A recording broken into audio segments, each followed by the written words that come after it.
everyone. We are in this discussion with Laura Spinney. She is the author of Pale Rider, the Spanish flu of 1918, and how it changed the world. Hello, Laura. How are you? I'm very well, thank you. Thank you for inviting me to speak today.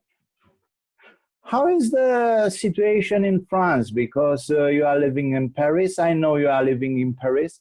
And how is to live there in times of pandemic? Well, until last Monday, so Monday the 11th of May, we were under quite a strict lockdown. I think one of the stricter ones in Europe. We were only allowed out an hour a day. We couldn't go further than a kilometre from our home, and we had to fill out a form each time we went out. So I think that was quite difficult, and the city changed a lot in that period. It was very quiet. We had ducks walking down my street in the middle of the city. The air was clean. You know, you hear many people say that climate change took a backward step during that period. Certainly it seemed more polluted for those weeks. Sorry, less polluted during those weeks. But then since last Monday, life has got back to semi-normal. The streets are full of people again. Most of them are wearing masks. Maybe half of them are wearing masks. And there's the traffic is back, and it's as noisy and busy as ever. But I think people are taking the necessary precautions.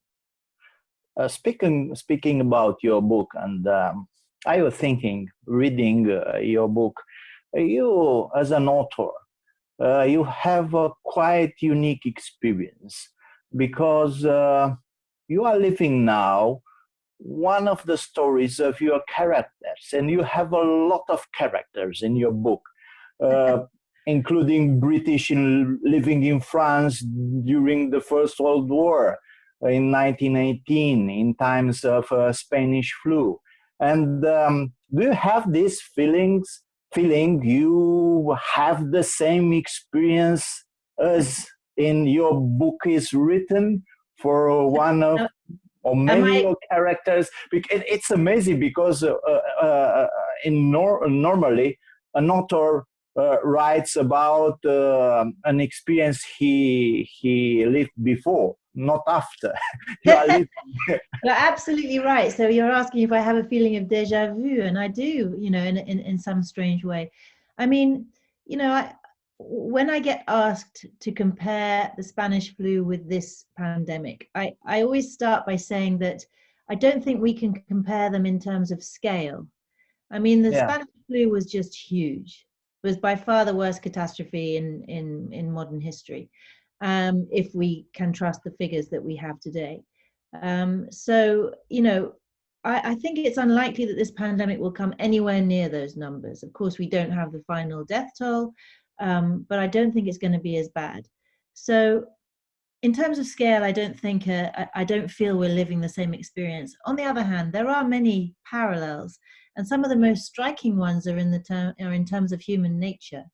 I think that, you know, pandemics bring out the best and the worst in people, and we've seen that all over again. You know, people coming together, showing real community solidarity during these times, clapping on their balconies at 8 o'clock here in Paris to show solidarity with the medical corps. And all of those things are very heartwarming and very attractive. But on the other hand, you have people profiteering, people breaking into empty houses. Selfish people. Selfish behavior, yeah. And so I think it's fascinating. Blaming the strangers, blaming conspiracy. Xenophobia, racism, all the rest of it. Wanting to close borders against outsiders.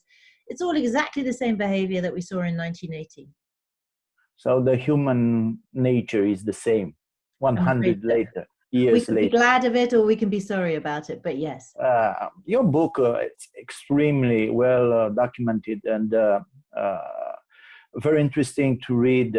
It's published in Romanian by Corinth Publishing House, and you can find it on elefant.ro, La Elefant Fest, I said in Romanian. The event, the book fest, which is going to be in a few days. So speaking about this pandemic and comparing with the Spanish flu, do you think it is a game changer as Spanish flu it was 100 years ago? It's a very good question, because if you look back at history, we have a habit as human beings of forgetting about pandemics. And one of the reasons I wrote my book was to try and understand myself why it was that we forgot, in some sense, the 1918 pandemic. When we look back at the 20th century, the major events that we think about in terms of loss of human life tend to be the two world wars, maybe Stalinism, maybe fascism, Nazism, yes. some of the other big wars that took place, the end of the colonial period. But we don't think about the pandemics, and yet they were the biggest killer of the 20th century, if we can trust the numbers again, and they have been a huge killer of human beings throughout history. So why is it we forget about them? And I think we can address that question separately, but the fact that we do forget about them suggests that we probably don't take away the lessons that we should do from pandemics, and we may not again. I mean, I think it's really interesting again to live through this, because I'm seeing how many debates there are, all the discussion about how, for example, we should overhaul our health systems, how we should, reform the WHO and make it stronger, how we should undo globalization because of all our supply lines have been disrupted. Will it actually happen? Will it happen? I don't know. I mean, it may accelerate certain trends that were already in place, but I doubt there'll be all the change that people are desiring to see right now. Comparing the two pandemics, yes, the Spanish flu was the biggest disaster, probably in the recorded history, in all recorded history. But in that time, probably after millions of deaths on the battlefields, it wasn't so shocking for people. For now, of course, the numbers are less, much more. But probably the shock is greater for our societies, because we don't want to admit the death. It can be tomorrow.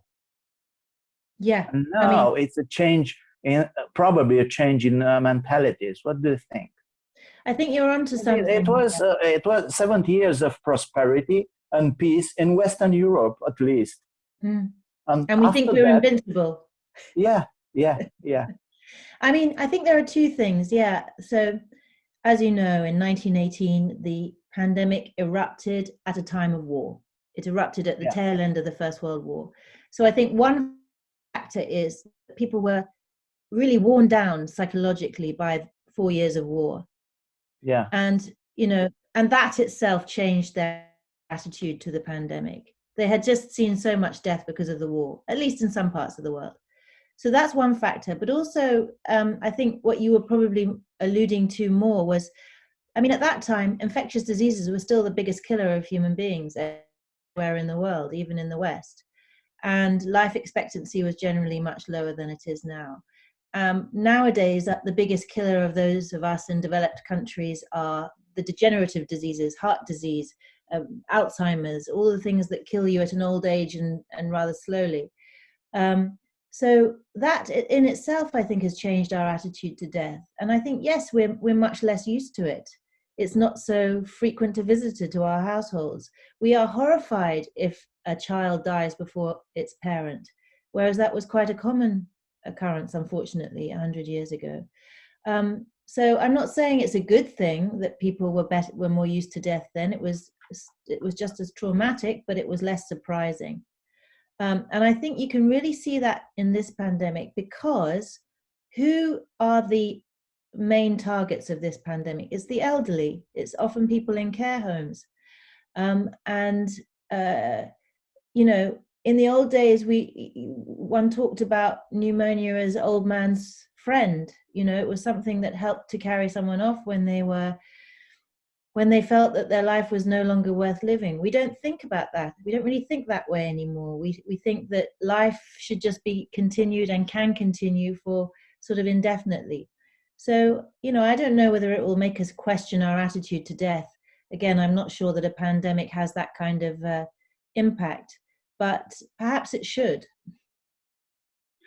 What can you say about politics and change in politics? We are speaking about a new world after this pandemic, new coronavirus pandemic. Is it feasible to have this kind of thinking? Do you think it's realistic to see it is a change, a big change? All the thing will be as normal as it used to be before this? So what I understand from talking to historians, and I think it's really interesting, is that pandemics can drive change and long-lasting change, but it's not the same change everywhere. So, for example, in 1918, when the Spanish flu struck South Africa, it essentially, I think I made the argument in my book, and I think I gathered sufficient evidence to support it, that it essentially accelerated racial tensions and the development of apartheid in that country. So you could think of that as a negative change. But in India, it accelerated the move towards independence, which I think we can agree was a positive change. You have Mahatma Gandhi in your book. Exactly. He fell ill with the Spanish flu, and that's part of a bigger story about how that whole episode fueled the independence movement for complicated reasons, but it did. And so I think that's the point. And actually, historians of the Black Death, the pandemic of the 14th century of plague, have said something similar. So, for example, for a long time, there was a theory that the Black Death shifted the balance of power towards workers, because it essentially killed so many workers that the ones who were remaining could lay down the terms they wanted and say, we want to be paid this much, we want to be treated with this respect, and we want a higher status. And it was a contribution and ending Middle Ages. It ended the serfdom and it ended the Middle Ages. That's been a theory that has been in place for a very long time. But there's new research which suggests it wasn't so simple, and that in some places, exactly because labor was in short supply after the Black Death, the landowners were more motivated to suppress it and to oppress it and to make sure that the workers did what they said and to coerce it. So in some places, the idea is the Black Death might actually have reinforced serfdom, and that it depends on what the ideology was locally, on what people understood about class, about history, about balance of power. All of those things affected the local impact of the pandemic. And so I think we're likely to see that again, that the pandemic will make change, political and economic change, all across the world, or all across those parts of it that were badly affected, but it might not be the same kind of change. Are you going to write a book about this pandemic? As you may imagine, I have been asked that question quite a lot. And the answer is no, because I have done my pandemic story. I have written about the impact of invisible microbes, and I want to write about different things now. But I know that a lot of other people are working on that book. And in fact, I think some have already appeared, amazingly, the great story of the COVID-19 pandemic. So I'll leave it to other people this time. Okay, it's a lot of work to do. It's a lot of work. Yeah, sure. But yes, in your book you have a lot of information about what had happened 100 years ago. And of course, after First World War, it was Spanish flu. Many victims, 50 million. I don't know how many, but huge numbers. And then the economic crisis, the Great Depression, then Nazism, Second World War. It was a chain of disasters if we think about. Do you think now in our times people are much more clever in coping with this pandemic and to not allow the rise of new extremism and xenophobia, nationalism, extreme parties? Because we are in a troubled situation. We were in a troubled situation before a pandemic started, with Brexit, with United States and clashes with China, new Russia, assertive Russia, and this competition for power. It's a quite turbulent time. Similar, yes. Mm. I mean, can we expect this kind of devolution, not evolution? I think that history never repeats itself, but it does rhyme. I didn't coin that phrase, obviously, but I think it would be a mistake to suggest that similar, very similar things would happen again, and B, a mistake to suggest that we're immune to such ructions and disruptions. We do learn, but there's also a sense in which every generation has to make its own mistakes. And just to give you an example, which is very closely related to the pandemic, I mean, one of the lessons I think we took away from 1918 was that at that time there was no such thing as a global health agency. And there was a realization that you needed to be able to coordinate internationally the response to a global health crisis. Yes. And so it was a big achievement after the Second World War. Yeah, the WHO was born after the Second World War, but it had forerunners. The League of Nations had its own health branch. I'm not so optimistic because we see what Mr. Trump is doing. Right. What I was going to say was we learned that lesson, right? But now we've slipped back from it because in the last few decades, the world has becoming more polarized, more isolationist.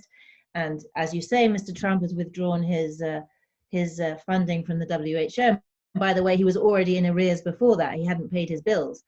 But, I mean, more broadly, it's not just America. Countries are not supporting the WHO to the extent that one might desire if one wanted it to be really truly effective in a crisis like this.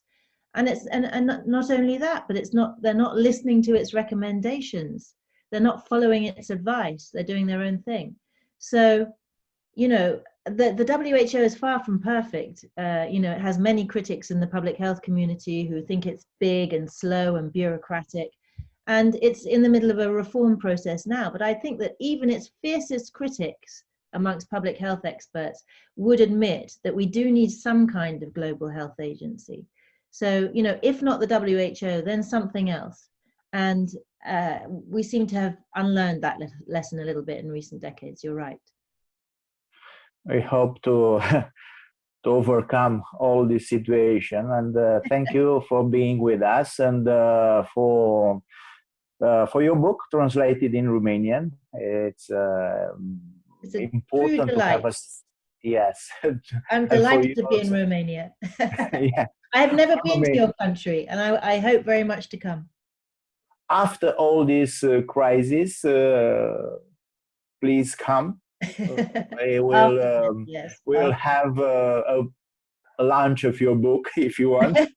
That would be great. I'd love to. One of our libraries with the Corinth Publishing House, of course. Let's see, and see you soon. Thank you for this discussion. See you soon. And